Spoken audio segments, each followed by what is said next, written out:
하나님의 놀라운 은혜 가운데 주의 전으로 저희들이 이끄시.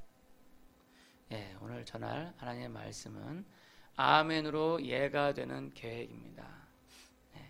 예전에 어떤 목사님이 아멘을 해야 돼요. 무슨 얘기하시면서 아멘을 해야 하나님께 영광을 돌립니다.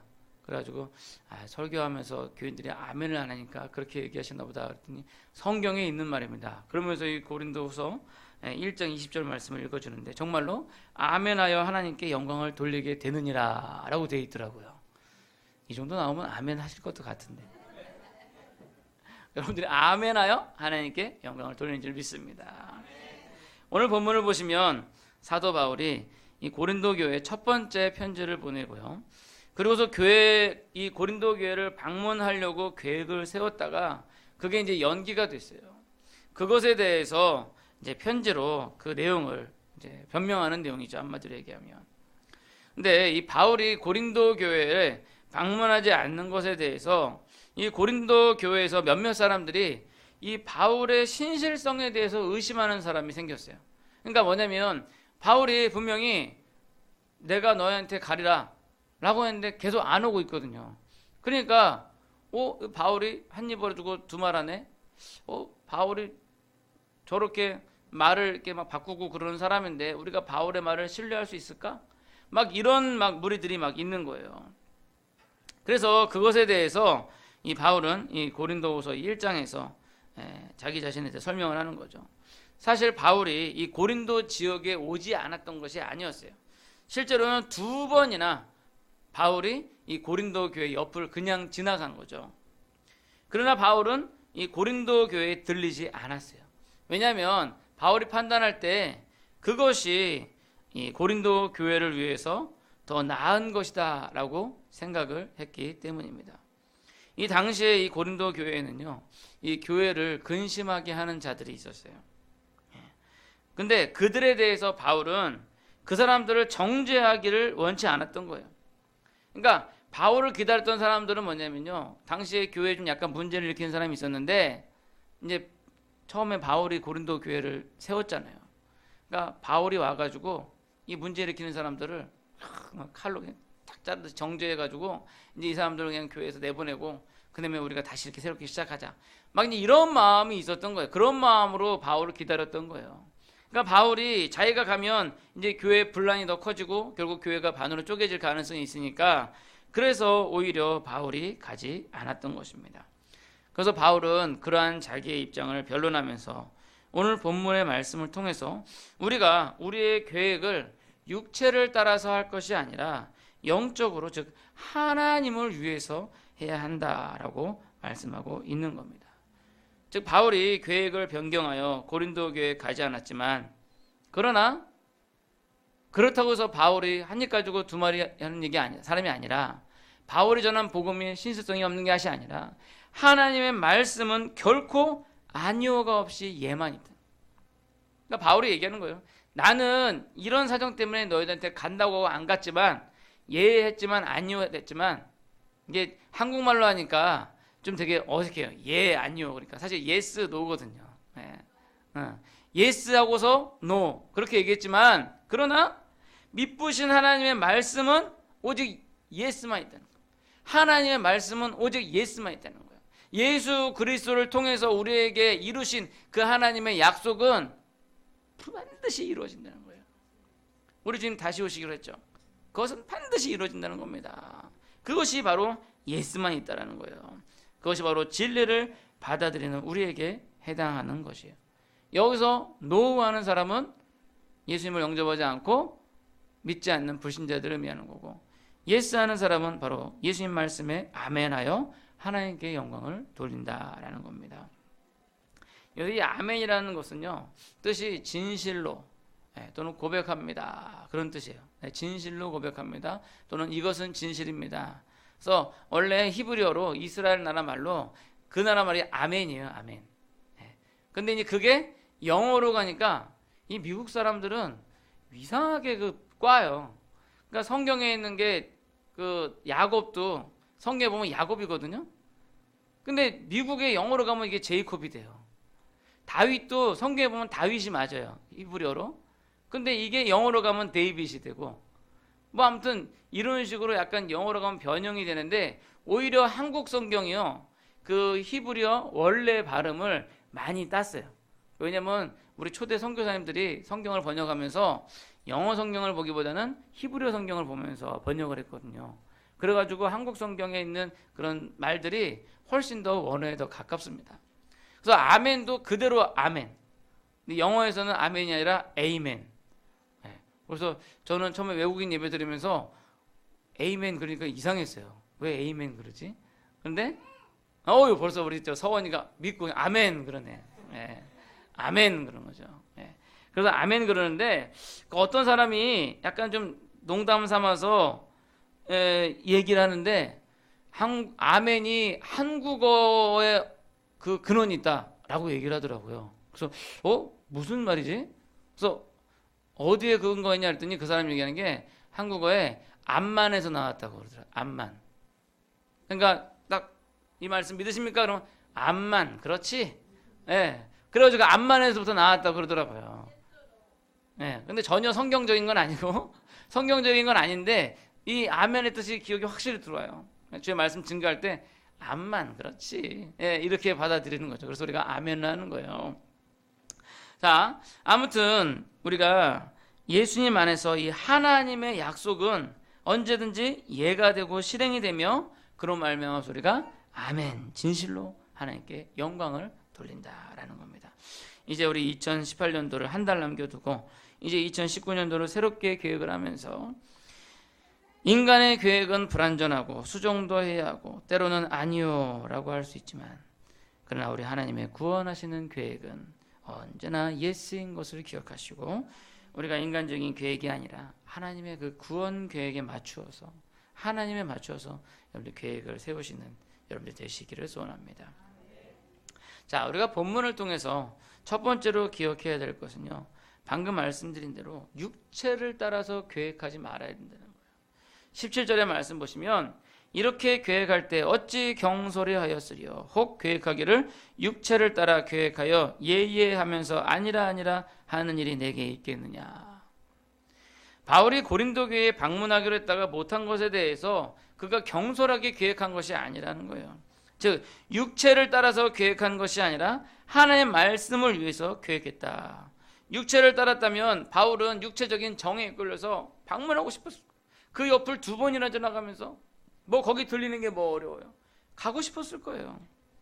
방문해서 자기에 대한 오해도 좀 풀고 자기의 대적자들도 그냥 단칼에 그냥 잘라버리고 그러고 싶었을 거예요. 그러나 하나님의 뜻이 거기에 있지 않았던 것입니다. 복음 전파라는 하나님의 그 계획 안에서 우리의 육체적인 계획은 좀 포기해도 되는 거예요. 이제 좀 있으면 성탄절이 다가옵니다. 근데 너무나도 아이러니한 것은요. 너무나도 모순적인 것은 성탄절이 예수님 생신이신데 불신자들이 오히려 더 좋아해요. 네. 우리 아기 예수님 태어나신 그날이잖아요. 생일날이잖아. 그런데 불신자들이 더 좋아해요. 네? 예수님 생일날 백화점은 그냥 휘황찬란한 추리를 장식하고 길거리에 남녀들은 서로 팔짱을 끼고 서로에게 선물을 줍니다. 네?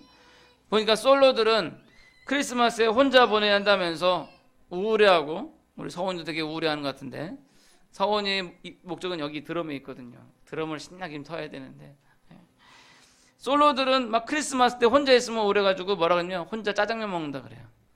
왜 갑자기 짜장면 먹는다는지 모르겠는데 아무래도 짜장면 색깔이 검은색이라 아무래도 이제 크리스마스 때 솔로로 있는 것은 저주다 그래가지고 이 검은 내 인생 그래가지고 검은 짜장면을 먹는다 뭐 그러는 것 같아요.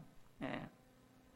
근데 반면에 교회는 예전과 다르게 좀 조용하게 지내는 것 같아요. 예전에는 막 새벽송도 다니고 막 중고등학생들 청년들은 막 밤새도록 온라이트 했어요. 예. 사실 그렇게 온라이트 하면서 놀라는 게 목적이 아니라 원래는 그 우리가 성탄절 이번에 발표회를 하고 난 다음에 그 다음에 자정 예배 전까지 시간이 있으니까 이제 학생들이 집에 가면 또 오기 힘드니까 교회에서 막 하고 그 다음에 자정 예배 끝나고 난 다음에 이제 또 새벽송을 돌잖아요. 새벽송 딱 돌고 돌아오면 한 2시, 3시. 그럼 또 집에 가기 그러니까 또 교회에서 남아가지고 또 밤새도록 또 놀고. 예. 뭐 새벽송 돌면은 또 거기서 그냥 이만한 차로 포대기 이렇게 가지고 가면은 거기다가 이제 뭐 초코파이도 넣어주고 OS도 넣어주고. 예. 그러면 그거 갖고 와가지고 그것도 꺼내가지고 먹으면서 놀고 막 그랬던 기억이 납니다. 어떤 좀 친절하신 분은요, 추운데 고생하는데 들어와. 밤에 새벽 2시 들어와. 그러고서는 이제 또 그 따뜻한 율무차, 막 추워가지고 그 율무차 먹으면 또 몸이 녹잖아요. 지금은 다 옛날 얘기로 돌아가 버린 것 같습니다. 물론 시대가 바뀌면서 이 교회가 좀 시대에 맞춰줄 필요가 있어요. 지금 새벽에 나가는 것은 위험할 수도 있고, 또한 이웃들의 눈살을 찌푸리게 해서 오히려 복음 전파에 방해가 될 수도 있습니다. 그런데 중요한 건 뭐냐면요, 우리가 어디에 더 중요성을 두느냐는 육체적인 계획이냐 아니면 하나님의 계획이냐. 우리는 철저하게 하나님 중심으로 계획을 해야 하는 겁니다. 새벽송을 하는 것이 하나님께 영광이면 하는 게 맞고, 하지 않는 것이 하나님께 영광이면 하지 않는 것이 맞고, 즉 하나님을 위해서 하지 않는 것도 하는 것도 우리가 하나님을 위해서 결정을 해야 한다. 우리가 2019년 한 해 계획을 세우고 예산을 짜는 것도 마찬가지예요. 육체를 따라서 세울 것이 아니라 뭐 세상 대기업 이런 사람들이 하는 것대로 하는 게 아니라 하나님의 약속을 믿고 하나님을 위해서 세워야 한다라는 겁니다. 바라기는 교회의 전체적인 계획뿐만 아니라 여러분들의 개인적인 2019년의 계획을 세우시면서도 하나님 중심적으로, 하나님 중심, 말씀 중심적으로 계획을 세우시는 그런 여러분들이 되시기를 소원합니다. 두 번째로 오늘 본문 20절의 말씀을 보면요, 하나님의 약속은 얼마든지 그리스도 안에서 예가 되니 그런즉 그로 말미암아 우리가 아멘하여 하나님께 영광을 돌리게 되느니라. 즉 하나님의 약속은 그리스도 안에서 언제나 예가 된다는 거예요. 즉 우리가 하나님 중심으로 계획을 세울 때 그것을 이루시는 분이 누구냐? 하나님이라는 겁니다. 하나님의 약속이 그리스도 안에서 이루어졌어요. 이 세상을 구원하시겠다. 그거는 벌써 창세전부터 하나님께서 계획하신 거예요. 아담과 하와가 제짓고 쫓겨날 때부터 하나님께서는 벌써 계획하셨어요. 여자여, 내가 너의 후손과 여자의 후손을 원수가 되게 하려니 너의 후손은 여자의 후손의 발꿈치를 물 것이요 여자의 후손은 너의 후손의 머리를 칠 것이다. 여자의 후손이 누구예요? 예수님이잖아요. 너의 후손 누구예요? 뱀이거든요. 사탄이거든요. 사탄은 예수님을 십자가에 못 박아 죽임으로 발꿈치를 물었지만 예수님은 부활하심으로 말미암아서 사단의 머리를 치신 거죠. 치명적인 상처를 낸 거예요. 그것이 다 하나님의 구원의 계획 가운데 이루어졌다라는 겁니다. 따라서 우리가 하나님께 붙잡힌 바 되면요, 그 하나님 중심적으로 하는 거예요. 하나님께서 그 약속을 이루시기 위해서 자기 한 분밖에 없는 아들 예수 그리스도를 우리에게 아끼지 않고 주셨는데 그것 외에 다른 것들도 우리에게 주신다라는 거예요. 그래서 로마서 8장 32절에 자기 아들까지 아끼지 아니하시고 우리에게 주신 하나님께서 그 아들과 함께 이 모든 것들을 우리에게 주시지 않겠느냐라고 말씀을 하고 있는 것입니다. 우리의 필요를 아시는 하나님입니다. 우리보다 우리를 더 잘 아시는 하나님입니다. 그렇다면 우리에게 가장 효과적이고 가장 좋은 길을 인도하실 것이라는 거예요. 우리에게 믿음이 있다면 우리가 어떤 계획을 세우더라도 하나님 중심으로 계획을 세워야 하는 것입니다. 하나님 중심으로 계획을 세울 때 그것을 예스 하시는 게 누구냐? 하나님이시다. 또 우리가 기억해야 될 것은 예수 그리스도 말씀 중심으로 세워야 한다는 거죠. 오늘 새롭게 각 기관에서 임원도 뽑았고 또 내년에 목회 계획도 다 섰습니다. 그러나 바라기는 이 모든 계획들이 하나님 안에서 하나님 중심으로 이루어져서 그리스도 안에서 예스가 되기를 간절히 소원합니다. 이제 말씀을 맺도록 하겠습니다. 이제 2018년도를 한 달 남짓 남겨둔 지금 여러분들은 여러분들의 인생을 어떻게 설계하고 계십니까?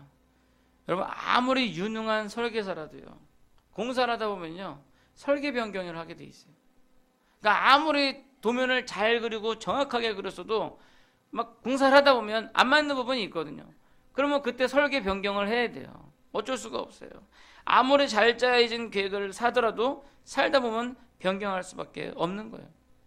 연초에 무수히 많은 약속과 다짐을 하지만 연말에 보면 지킨 것보다 안 지킨 게 더 많다라는 거죠. 그러나 우리 하나님께서는요, 완벽한 설계자로 그 설계하신 것이 하나도 바뀌는 일이 없어요. 우리가 우리 자신을 계획으로, 인간적으로 계획을 하면 결국 우리 수정을 해야 돼요. 잘 못 지켜요. 하나님께서는 그 길을 바꾸시지 않으십니다. 결국 가장 현명한 방법은 뭐냐? 하나님의 뜻을 속히 파악을 하는 겁니다. 우리가 계획된 것이 하나님의 뜻과 맞지 않을 때는 자꾸 막 뭐가 이렇게 어그러지는 거예요. 네. 여기는 큰 톱니바퀴가 있어요. 그다음에 여기 작은 톱니바퀴가 있어요. 이게 잘 맞아야지 잘 돌아가는데 이게 왠지 뭐가 안 맞아. 네. 그러면 어떻게 해야 돼요? 바꿔야죠. 뭘 바꿔야 돼요? 자동차를 바꿔? 엉뚱한 얘기. 네. 무식한 설계자는, 계획자는 아마도 이 큰 톱니바퀴를 나사를 풀고 있을 거예요. 그죠? 네? 이 무거운 거 혼자서 들지도 못하는 거. 야, 이거 혼자 못 들겠는데, 야, 너 일로 와봐. 같이 좀 하자. 그러면서 그거를 들고는 그걸 풀고 있어. 현명한 사람은 어떻게 해요? 조그만 톱니바퀴를 풀잖아요. 이거는 자기 혼자 한 손으로 자꾸 풀을 수 있으니까 풀러서 맞춰 넣으면 되는 거 아니에요. 근데 우리 무식한 인간들은요, 자기의 계획에 하나님의 계획을 맞추려고 막 그러는 거예요. 하나님 주시옵소서. 이렇게 주시옵소서. 그러기보다는 우리가 하나님의 계획에 우리 자신을 맞추는 거예요. 근데 그걸 못 맞추고 있으니까 계속 이게 어긋나. 삐그덕 어긋나. 근데 왜 그런지 몰라. 계속 이 톱니바퀴 소리가 나는데 왜 그럴까? 안 맞으니까 소리가 나는 거죠. 어떻게 해야 돼요? 하나님의 뜻을 구해야 돼요. 주님의 뜻이 어디 있습니까? 기도하고 간구하는 가운데, 주의 말씀 보는 가운데 주님께서 그 뜻을 우리에게 보여주시면 우리의 뜻을 그 주님의 뜻에 맞출 때 어떻게 될까요? 잘 돌아가겠죠. 바라기는 그 전에 하나님의 뜻을 분별하여서 나의 뜻보다는 하나님의 뜻에 맞춰 여러분들의 일생을 계획하시고 내년 한 해를 계획하시는 그런 여러분들이 되시기를 간절히 소원합니다. 기도하겠습니다.